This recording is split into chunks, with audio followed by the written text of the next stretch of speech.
Assalamualaikum teman-teman, selamat berjumpa lagi dengan saya Abdul Roman dan masih tetap di channel Abdul Roman ya. Dan masih tetap juga mengupas tentang seputaran gangguan asam lambung dan diabetes psikosomatis. Nah, di season kali ini saya akan share video tentang suara kerucukan di dalam perut kita gitu teman-teman ya. Nah, kenapa saya share video tentang hal tersebut teman-teman ya, padahal itu sensasi sepele gitu teman-teman ya. Tetapi untuk orang-orang yang terkena gangguan asam lambung dan diabetes psikosomatis kadang suka bingung ya. Kenapa ini perut nih kerucukan gitu teman-teman ya, dan ketika belum memahami apa yang terjadi, kadang orang yang terkena gangguan asam lambung dan diabetes psikosomatis itu selalu berandai-andai kemana-mana, takutnya berbahaya lah, takutnya pencernaan kita sudah hancur lah dan sebagainya. Akhirnya menimbulkan sensasi ketakutan tersendiri gitu teman-teman ya. Nah, makanya di season kali ini saya akan share video tentang suara kerucukan di dalam perut kita. Nah, bagi teman-teman yang terkena gangguan asam lambung dan diabetes psikosomatis kemudian mengalami hal tersebut teman-teman ya, tolong tonton videonya sampai habis, jangan di skip biar kalian nanti mengerti, biar kalian nanti paham, dan ketika mengerti dan paham kalian bisa menanganinya dengan mudah. Nah, itu teman-teman ya. Dan kemudian seperti biasa ya, bagi teman-teman yang baru bergabung, kalau seandainya kalian mau bertanya tentang seputaran gangguan asam lambung dan diabetes psikosomatis, alangkah baiknya kalian tonton dulu video-video saya sebelumnya, karena untuk seputaran gangguan asam lambung dan diabetes psikosomatis semuanya sudah saya share ya. Dari mulai cerita saya yang terkena gangguan asam lambung dan diabetes psikosomatis, kemudian merasakan 1001 macam sensasi yang sangat tidak nyaman, itu sudah di-share. Dan kemudian bagaimana cara menangani setiap sensasi yang hadir, itu juga sudah di-share.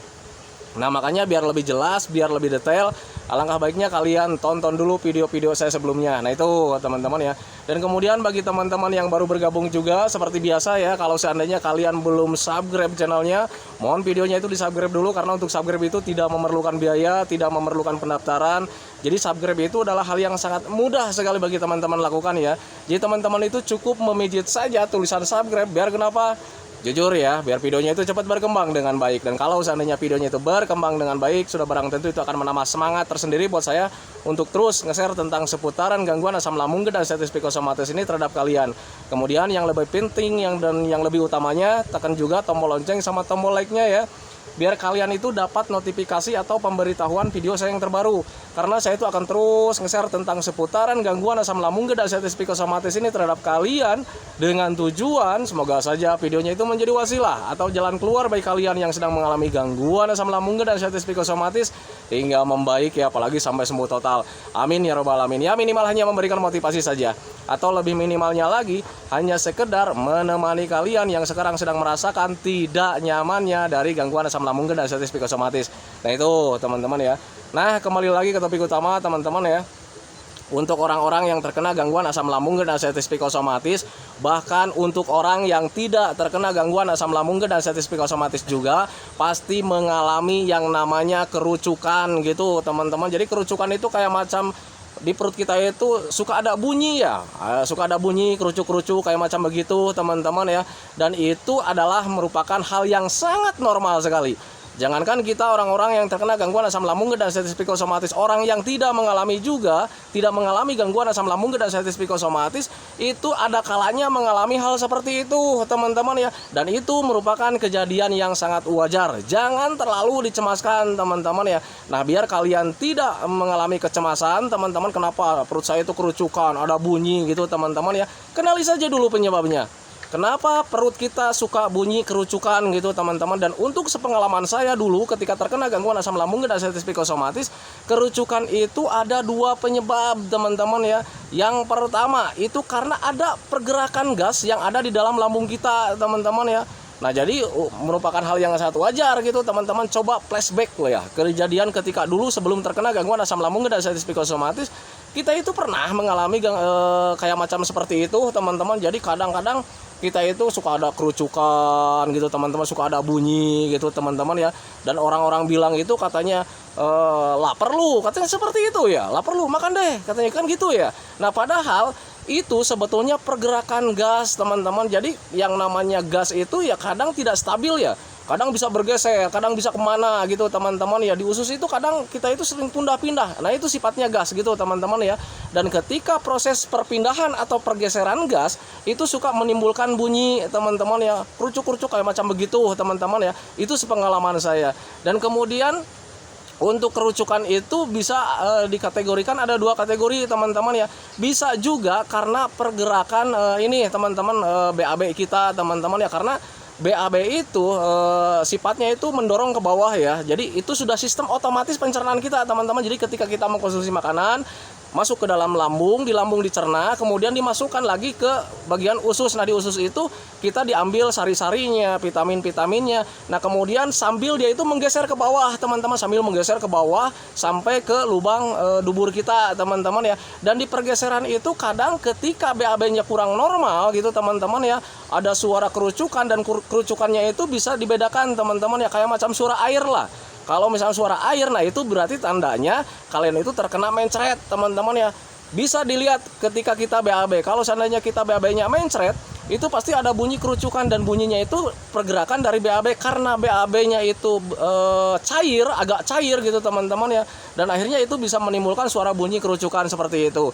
Nah itu teman-teman, makanya untuk orang-orang yang terkena gangguan asam lambung dan diabetes psikosomatis, ketika ada sensasi seperti itu nggak usah khawatir teman-teman ya.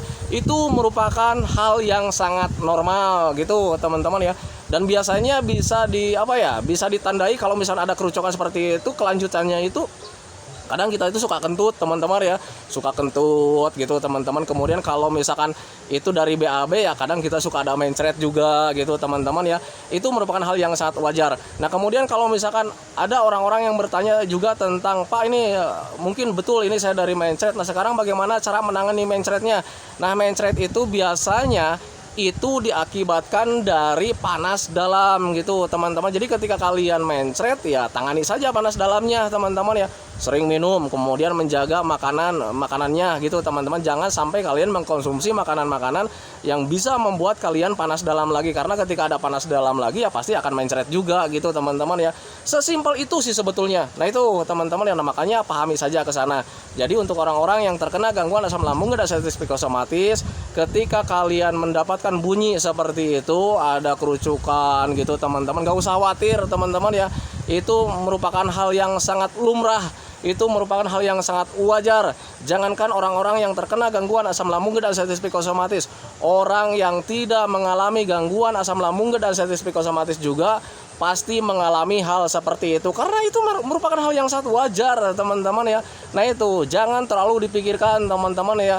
Ketika kalian ada sensasi seperti itu, hindari berpikir, waduh ini jangan-jangan perut saya udah hancur, waduh ini jangan-jangan ada gangguan besar lagi. Tidak teman-teman ya. Nah untuk memastikan bahwa itu kejadian biasa-biasa, kalian harus flashback kejadian dulu. Mungkin ketika kalian sedang kecil, mungkin ketika kalian sebelum terkena gangguan asam lambung dan diabetes psikosomatis. Coba ingat-ingat, apakah kalian pernah mengalami sensasi seperti itu? Kalau pernah mengalami sensasi seperti itu, nah itu fix buat kalian, itu patokan buat kalian bahwa itu adalah sensasi biasa teman-teman ya. Jangan terlalu dipikirkan terlalu besar teman-teman ya. Nah itu yang harus kalian pikirkan itu gimana caranya setiap hari itu kita itu supaya sehat gitu teman-teman ya. Nah kita kenali juga gitu teman-teman ya. Saya merasa sakit itu karena selalu berpikir tentang penyakit, berpikir tentang sensasi, akhirnya ya kita itu merasa tidak sehat. Padahal kalian itu sehat teman-teman ya. Nah itu, ketika kalian berpikir seperti itu, makanya alihkan pemikirannya. Saya sehat, saya kuat, saya mampu, saya bisa jalan-jalan seperti ini. Nah itu teman-teman, karena pada intinya kalian itu sehat teman-teman ya. Yang membuat kalian tidak sehat itu karena kalian terlalu merasa kalian itu selalu merasa tidak sehat teman-teman ya. Padahal kalian itu sekarang sehat. Nah rasa yang kalian alami itu lebih dominan dari apa yang kalian pikirkan teman-teman ya.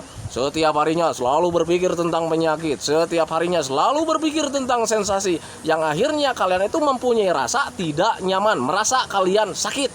Nah itu teman-teman ya, mari kita flashback kalau seandainya apa yang kalian rasakan itu dari pikiran kita teman-teman ya. Orang yang selalu berpikir tentang kebahagiaan itu orangnya akan murah senyum, smile, sering tertawa gitu teman-teman. Dan orang yang selalu berpikir ke hal-hal negatif itu melahirkan penderitaan teman-teman, merasa menderita, mukanya kucem gitu teman-teman, jarang tersenyum karena berpikirnya selalu menderita. Nah itu teman-teman, nah makanya mulai dari sekarang hindari pemikiran-pemikiran yang membuat kalian menderita. Ayo berpikirlah yang jernih-jernih teman-teman. Saya sekarang sedang tidak nyaman, ya sudah, nanti juga hilang dengan sendirinya teman-teman ya. Mulai dari sekarang beraktivitas yang menyenangkan, berpikir juga yang menyenangkan. Pak, saya itu agak sulit ya kalau seandainya memikirkan tentang yang senang-senang. Biasakan dari mulai sekarang teman-teman ya. Ingat, kita itu bisa karena terbiasa teman-teman ya. Nah itu kalau seandainya kalian dari mulai sekarang dibiasakan memikirkan tentang penderitaan, lambat laun kalian itu akan terus seperti itu teman-teman, karena kalian terlalu terbiasa selalu memikirkan tentang penderitaan. Tetapi kalau misalnya kalian berbeda dari mulai sekarang, ditanamkan dalam pikiran bahwa gangguan asam lambung dan anxiety psikosomatis yang kalian derita itu tidak berbahaya, kemudian kalian memikirkan yang menyenangkan, walaupun di awal-awal agak sulit, teman-teman biasakan seperti itu.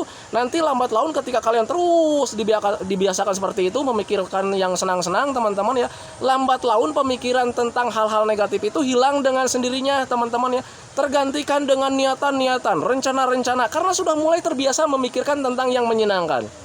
Besok saya nih akan jalan-jalan ke sini nih, lewat gunung gitu teman-teman, lewat pematang sawah, banyak pemandangannya sangat indah. Ketika terus dipikirkan seperti itu, nanti akhirnya ketika kalian ada rasa nyaman sedikit, kalian ada niatan, besok mau pergi, kan seperti itu ya. Ketika kalian pergi gitu teman-teman, melihat pemandangan-pemandangan seperti itu, ya kalian menjadi nyaman. Kemudian ketika pulang gitu teman-teman ya, ada rencana lagi, bosen nih jalan-jalan ke tempat ini nih, mau cari pemandangan yang lainnya. Nah minimal pemikiran tentang penyakit itu hilang teman-teman, bahkan tergantikan dengan suasana perasaan yang menyenangkan teman-teman ya. Nah itu bahkan ketika sudah terlaksana, cerita-cerita sama keluarga, tadi saya itu jalan-jalan ke sini, pemandangannya sangat enak Bu, nanti kita kunjungi ke sana. Minimal di situ ya, ketika kalian sudah berargumen seperti itu, hilang teman-teman ya yang namanya pemikiran-pemikiran tentang penyakit teman-teman ya, tergantikan dengan rencana-rencana. Nah itu teman-teman, makanya pahami dari mulai sekarang bahwa kalian itu sebetulnya sehat, kalian itu sembuh gitu teman-teman ya. Itu yang kalian rasakan saat ini lebih dominan 99% lahir dari pemikiran kita yang tentang sakit, menderita teman-teman ya. Jadi seolah-olah kalian itu sekarang itu menderita setiap harinya. Padahal kalau misalnya kalian berpikirnya yang menyenangkan, kalian itu sehat, karena memang sehat sebetulnya kalian itu. Nah itu teman-teman ya, ayo semangat mulai dari sekarang. Hindari pemikiran-pemikiran tentang penyakit. Yang harus kalian lakukan selain menjaga 3P-nya, lakukan pembiasaannya. Mulai dari sekarang jalan-jalan gitu teman-teman ya. Apapun yang terjadi, Pak saya itu masih kelayangan, enggak apa-apa teman-teman ya. Kelayangan kalian itu tidak akan membuat pingsan. Kalau misalkan kalian belum percaya juga, tanya diri kalian sendiri gitu teman-teman, apakah selama ini ketika ada kelayangan kalian sudah pingsan? Kan tidak teman-teman ya. Tetapi Pak, tiba-tiba takutnya itu kelayangannya itu berlebihan, nanti pingsan. Apakah sudah pingsan? Apakah sudah mati? Kan tidak teman-teman ya. Itu hanya permainan pikiran saja. Jadi ketika kalian pikirannya terus manteng sama penyakit, pikirannya terus manteng sama penderitaan, sistem ketahanan tubuh kalian itu akan berkurang teman-teman ya. Jadi tanpa disadari tubuh kalian itu terkuras energinya semuanya gitu teman-teman ya. Akhirnya keseimbangan tubuh kalian itu terganggu dan akhirnya ya kelayangan ada teman-teman ya. Nah itu, nah makanya ketika kalian ingin menghindari kelayangan teman-teman ya, yang penting kalian sering makan, jangan telat makan. Kemudian stop berpikir tentang yang aneh-aneh teman-teman ya, karena kalian itu sehat, kalian itu sembuh, kalian kuat gitu teman-teman ya. Stop hal seperti itu teman-teman ya. Mulai dari sekarang menjaga 3P-nya, kemudian jalan-jalan saja, jalan-jalan yang menyenangkan. Ketika jalan-jalan ada kelayangan, nggak apa-apa teman-teman, tidak akan membuat pingsan selama kalian sudah makan, sudah minum, that's it, beres, pingsan tidak akan hadir teman-teman ya. Itu gitu teman-teman. Tapi Pak saya masih kepikiran. Nah itu pemikiran yang salah teman-teman. Jangan sampai kalian itu hidupnya itu dipermainkan dengan pemikiran-pemikiran negatif teman-teman ya. Ketika hidup kalian dipermainkan sama pemikiran-pemikiran seperti itu, ruang lingkup kalian itu menjadi terbatas. Akhirnya kalian itu selamanya itu duduk manis di rumah, berdiam diri, merasa-rasakan mau sampai kapan teman-teman ya. Nah itu, nah makanya raih dari mulai sekarang kehidupan kalian yang berwarna itu, yang dulu itu teman-teman ya. Raih kehidupan kalian yang bahagia yang dulu itu, raih mulai dari sekarang. Tekad kalian harus kuat, semangat kalian itu harus ada, lawan semua sensasi yang hadir gitu teman-teman ya. Selama kalian sudah makan, sudah minum, sudah merasa cukup kebutuhan untuk tubuhnya, jalan-jalan saja, lakukan aktivitas yang menyenangkan. Untuk melakukan aktivitas yang menyenangkan itu banyak sekali caranya, banyak sekali ragamnya. bisa dengan penglihatan, bisa dengan pendengaran, bisa dengan perbuatan. Dengan perbuatan seperti apa? Melakukan aktivitas yang menyenangkan.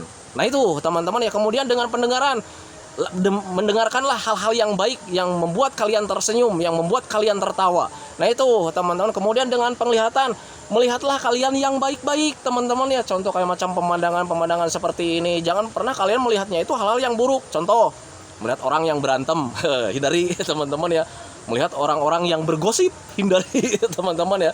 Nah itu karena itu tidak baik juga. Nah makanya mulai dari sekarang lakukan aktivitas-aktivitas yang menyenangkan. Gimana caranya supaya hati dan pikiran kalian itu tetap senang. Untuk melakukan kesenangan itu banyak caranya. Seperti yang saya katakan tadi, bisa dengan perbuatan, bisa dengan penglihatan, bisa dengan pendengaran. Banyak sekali ragamnya. Nah itu teman-teman, stop mencari-cari tentang penyakit, stop mencari-cari tentang tanda-tanda gitu teman-teman ya. Stop seperti itu teman-teman ya, biar pemikiran kalian itu tidak terus ke penyakit teman-teman ya. Kalau seandainya kalian terus berpikir tentang ke penyakit, kesembuhan kalian itu tidak akan meningkat teman-teman ya.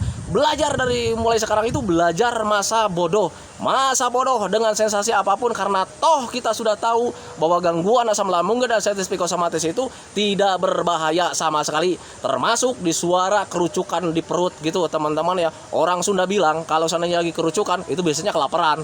Nah itu teman-teman ya, kadang kita ketika nongkrong, kemudian ada suara kerucukan di perut gitu teman-teman ya. Kadang teman-teman yang lain itu suka bilang, udah makan belum lu, katanya gitu, kelaparan lu ya. Kan seperti itu teman-teman, bukan hal yang berbahaya. Nah itu teman-teman, makanya pahami saja ke sana. Jadi setiap sensasi dari gangguan asam lambung dan diabetes psikosomatis, kalau seandainya kalian menyadari itu kejadian rumahan, dulu juga kalian mengalaminya teman-teman, entah sedang kecil, entah lagi remaja, entah sebelum terkena gangguan aslam gitu teman-teman ya. Dulu juga kalian mengalami. Nah tetapi dulu kalian tidak sewot ya, tidak was-was, tidak gelisah. Kenapa seperti itu? Karena dulu tidak ada trauma. Nah itu teman-teman, dulu saat kalian mengalami hal seperti itu, mental kalian sedang tidak terganggu. Nah sekarang kalian menjadi berpikir keras ketika ada sensasi, karena mental kalian sekarang menjadi mental tempe teman-teman. Sesuatu yang terjadi apapun selalu dipikirkan dengan hal yang sangat besar gitu teman-teman, padahal itu adalah hal yang sangat kecil. Nah itu teman-teman ya, sadari saja ke sana. Jadi hal yang paling pertama itu kalian itu harus menguatkan mental juga gitu teman-teman ya. Ini kerucukan, nggak apa-apa teman-teman ya, dulu juga pernah mengalami. Nah itu teman-teman ya, ada kerucukan, ketika nongkrong ada kerucukan. Kenapa lu kerucukan? Kelaparan ya? Iya, udah gitu aja teman-teman, makan aja lagi, minum aja lagi. Nah itu teman-teman, beres. Sesimpel itu teman-teman ya. Untuk gangguan asam lambung dan diabetes psikosomatis, saya selalu mengatakan bahwa sensasi dari gangguan asam lambung dan diabetes psikosomatis itu adalah gangguan rumahan.